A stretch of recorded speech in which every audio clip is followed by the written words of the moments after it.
तो जय जिनेन्द्र बंधुओं, परम पूज्य मुनिवर श्री प्रशांत सागर जी महाराज द्वारा विरचित जिन सरस्वती ग्रंथ का हम सभी लोग स्वाध्याय कर रहे हैं। पाठशाला के अंतर्गत जिन सरस्वती ग्रंथ में बहुत ही अच्छे अच्छे जैनागम के रहस्यों को हम जान रहे हैं। प्रारंभिक की 3 कक्षाओं में हमारा पहला पाठ महामंत्र नमोकार मंत्र पूर्ण हुआ, जिसमें हमने नमोकार मंत्र के बारे में और उसकी विशेषताओं के बारे में जाना। आज की हमारी ये 4थी कक्षा है। आइए मंगलाचरण के साथ हम दूसरा अध्याय प्रारंभ करेंगे। नमो अरिहंताणं नमो सिद्धाणं नमो आयरियाणं नमो वज्रायाणं नमो लोए सव्वसाहुणं। जय बोलिए पंच परमेशी भगवान की जय। दूसरा अध्याय है हमारा जैन धर्म की प्राचीनता, अर्थात जैन धर्म कितना प्राचीन है, जैन धर्म कब से प्रारंभ हुआ।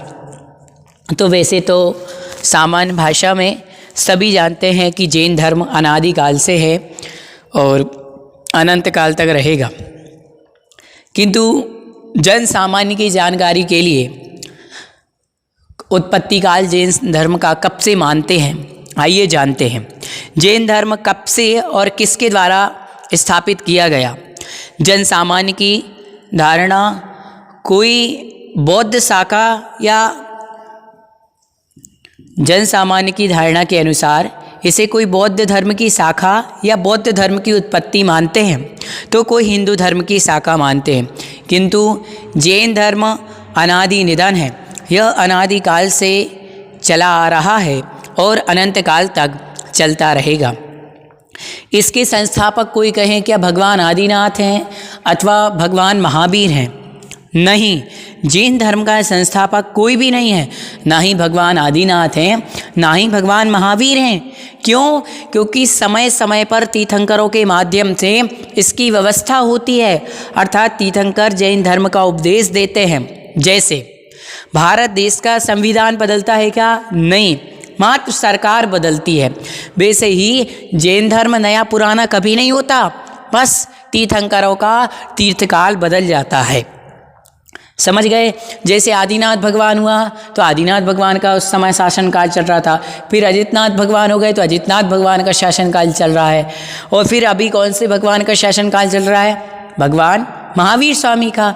अब महावीर भगवान के बाद जब भरत क्षेत्र में अगले तीर्थंकर होंगे, प्रथम तीर्थंकर, उनका शासनकाल चलेगा। तो इस प्रकार से जो जैन धर्म है वो अनादिकाल से चला आ रहा है और अनंत काल तक चलता रहेगा। पुरातत्व विभाग के अनुसार जैन धर्म की प्राचीनता किस प्रकार से सिद्ध होती है? पुरातत्व की दृष्टि से जैन धर्म की प्राचीनता भी सिद्ध होती है। प्रसिद्ध पुरातत्ववेत्ता डॉक्टर राखल दास जी बनर्जी ने सिंधु घाटी का जब अन्वेषण किया तो वहाँ के उत्खनन में उपलब्ध सील मोहर नंबर 449 चित्रलिपि में कुछ इस प्रकार का लिखा हुआ था। इस लेख को प्रोफेसर प्राणनाथ विद्या अलंकार ने जिनेश्वर जिन ई इसराह पढ़ा, अर्थात यहाँ पर कहा गया जिनेश्वर, वहाँ पर जो शिलालेख था, चित्रलिपि थी, उसमें जिनेश्वर लिखा हुआ था। और जिनेश्वर किसे कहते हैं? हम अपने जिनेन्द्र भगवान को कहते हैं, जिन्होंने 5 इंद्रियों को जीत लिया है, वह जिन हो गए। पुरातत्व राय बहादुर, पुरातत्व के ज्ञाता राय बहादुर चंद्रा जी का वक्तव्य है कि सिंधु घाटी की मोहरों में एक मूर्ति प्राप्त हुई जिसमें मथुरा के ऋषभदेव भगवान खड्गासन मूर्ति के समान त्याग और वैराग्य के भाव दृष्टिगोचर होते हैं। सील क्रमांक 2 में FGH में जो मूर्ति उत्कीर्ण है उसमें वैराग्य मुद्रा ही स्पष्ट होती है। उसके नीचे भगवान ऋषभदेव का बैल का चिन्ह है।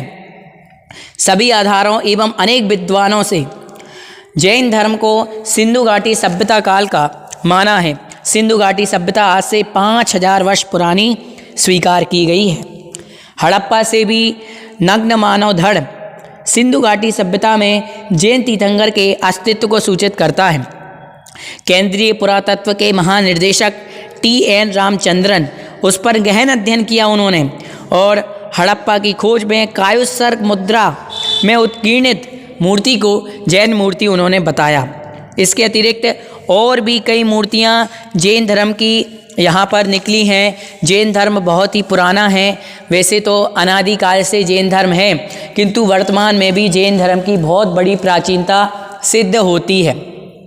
अब वैष्णव धर्म के अनुसार जैन धर्म की प्राचीनता किस प्रकार से कही गई है?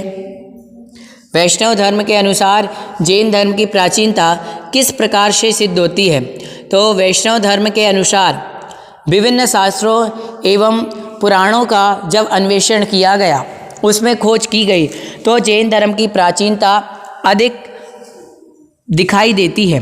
शिव पुराण में आया है कि 68 तीर्थों की यात्रा करने का जो फल होता है, उतना ही फल भगवान आदिनाथ का स्मरण करने से होता है। शिव पुराण जिसमें शिव जी का वर्णन है, उसमें भी आदिनाथ भगवान के बारे में आया है कि 68 तीर्थों का यात्रा का जो फल है, वो मात्र भगवान आदिनाथ भगवान के नाम स्मरण करने का फल होता है। युग युग में द्वारिकापुरी महाक्षेत्र है, यहाँ हरि का अवतार हुआ, जो प्रवास क्षेत्र में चंद्रमा की तरह शोभित हैं, और गिरनार पर्वत पर नेमिनाथ और कैलाश पर्वत पर आदिनाथ हुए। यह क्षेत्र ऋषियों का आश्रम होने से मुक्ति मार्ग का कारण है। ऐसा महाभारत में आया है।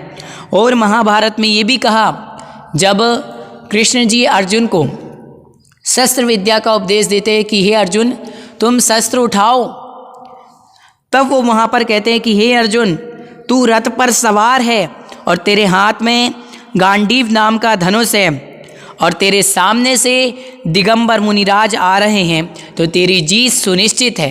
अर्थात इससे यह यहाँ पर साबित होता है कि महाभारत काल में भी दिगंबर मुनि हुआ करते थे। ऋग्वेद में लिखा है, तीनों लोक में प्रतिष्ठित ऋषभदेव से लेकर के महावीर तक 24 तीर्थंकर हैं, उनकी शरण को मैं प्राप्त होता हूँ। ऋग्वेद में ये भी आया है कि मैं नग्न धीर वीर दिगंबर ब्रह्मसूत्र सनातन अरहत आदित्यवर्ण पुरुष की शरण को प्राप्त होता हूँ। अर्थात यहाँ पर बहुत सारे जैनागम के विशेषता दी हुई हैं। यहाँ पर इन्होंने संस्कृत के श्लोक आदि भी दिए हुए हैं, और यजुर्वेद में भी कहा है, अरिहंत नामे वाले पूज्य ऋषभदेव को मैं प्रणाम करता हूँ। इस प्रकार से यहाँ पर जैनागम की प्राचीनता सिद्ध होती है कि 4 प्रकार के जो वेद कहे गए, ऋग्वेद, यजुर्वेद, सामवेद और अर्थवेद, जिसमें से ऋग्वेद में और यजुर्वेद में जैनागम की प्राचीनता सिद्ध होती है। अब जैसे कि कोई कहे कि जब से वेद काल है तब से जैन धर्म है।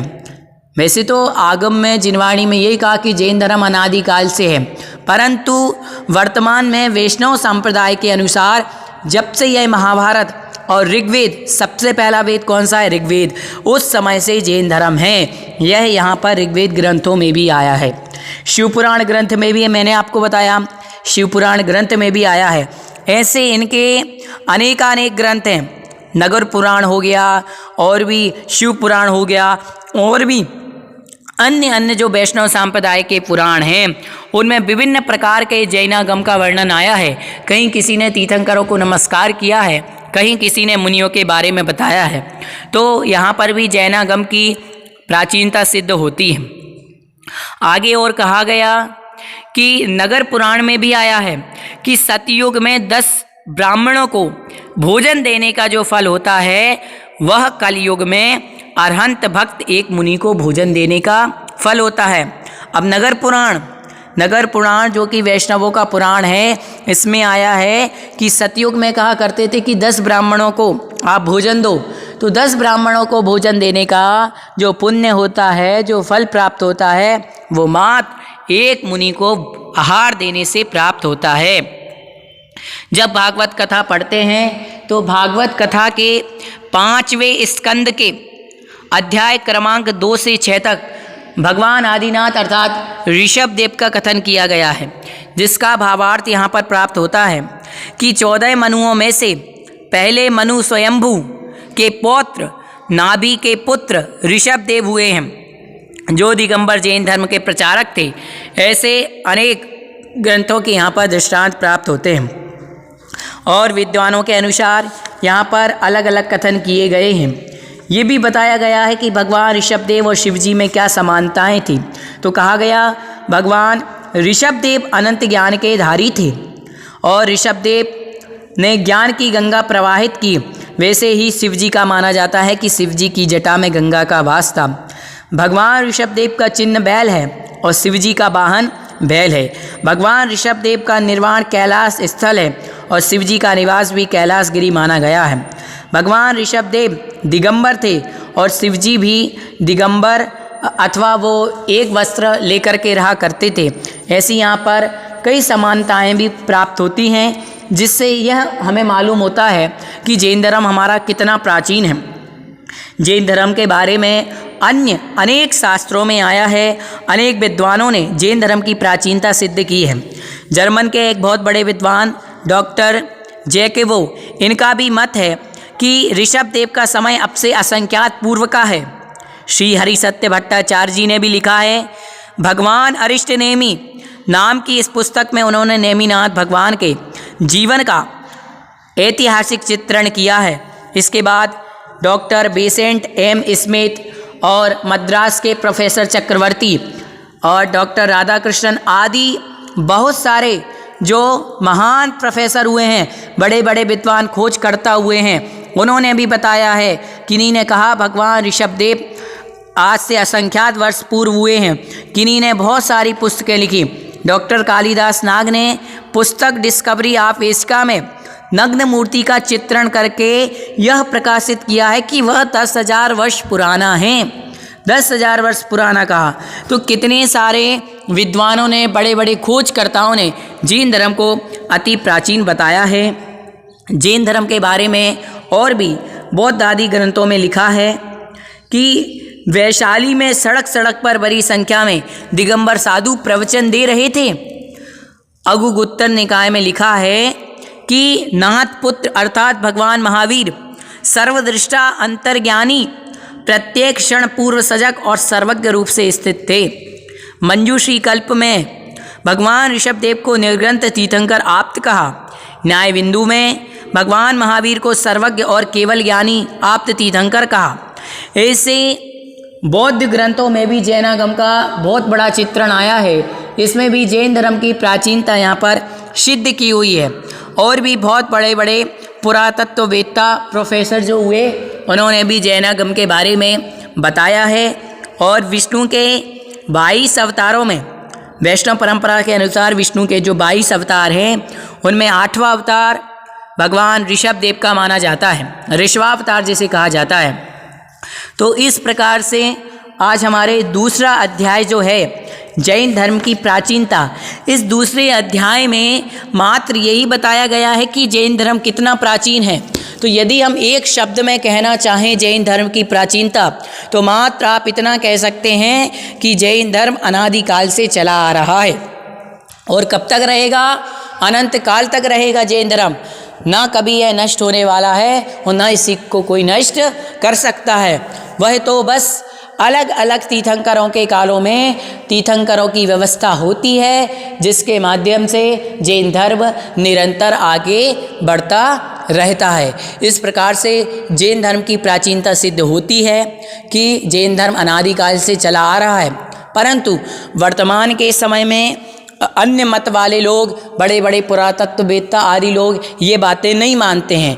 क्यों? क्योंकि वो तो अपनी भाषा कहेंगे, वो प्रमाण को देख करके बात मानते हैं। तो ऐसे सिंधु घाटी की सभ्यता में और कई ऐसे चित्रलेख, कई ऐसे शिलालेख मिले जिनसे हमारे लिए ये मालूम होता है कि जैन धर्म अति ही प्राचीन है। बहुत बड़े बड़े पुरातत्ववेत्ताओं ने भी जैन धर्म को प्राचीन सिद्ध किया। इस प्रकार से आज की हमारी चौथी कक्षा में यह जैन धर्म की प्राचीनता यह पाठ पूर्ण हुआ।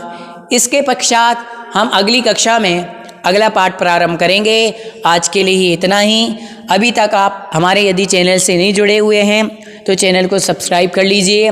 इस वीडियो को अधिक से अधिक लोगों तक पहुंचाएं। सभी के लिए जय जिनेंद्र।